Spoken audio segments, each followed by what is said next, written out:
Now it's time to talk about springs.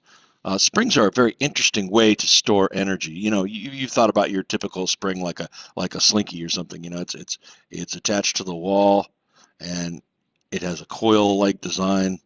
The spring itself has a certain length L, but that's not what's important to the spring.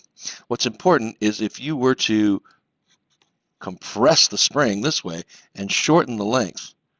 So here was the original L, and now you're going to make the spring be significantly shorter. You've shortened it by a distance which we're going to call x. X is the amount of stretch or compression. Then the spring is going to respond, and if it is a classical spring, it is going to respond by obeying Hooke's law.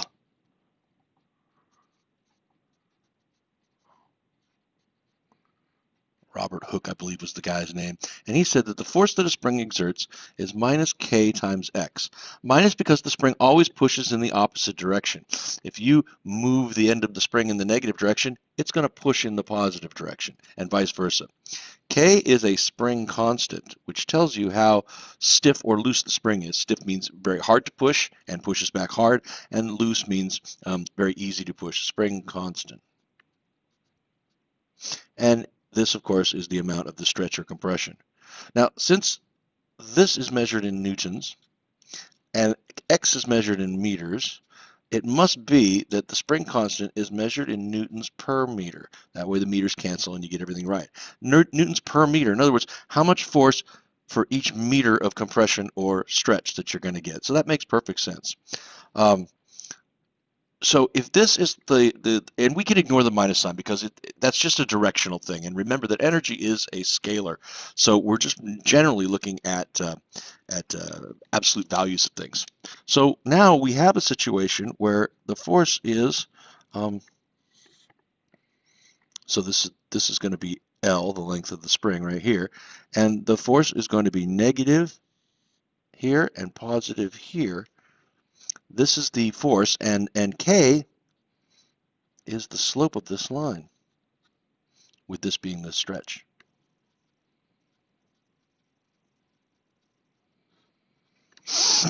Well, we just got done talking about how you can find the work done in stretching a spring by looking at the area under the curve. So if we were to take the spring and stretch it, let's pull it out, and we were to pull it out here to a position L prime, why then we would need to find the area under this part of the curve.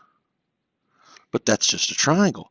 So the area under that part of the curve is fairly simple. It's going to be 1/2 of the maximum force times the distance we stretched it, which of course is L prime. Or we could just call it x again.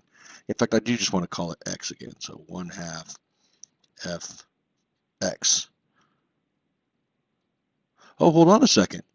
But F itself has x in it. So this is 1/2 of kx times x again.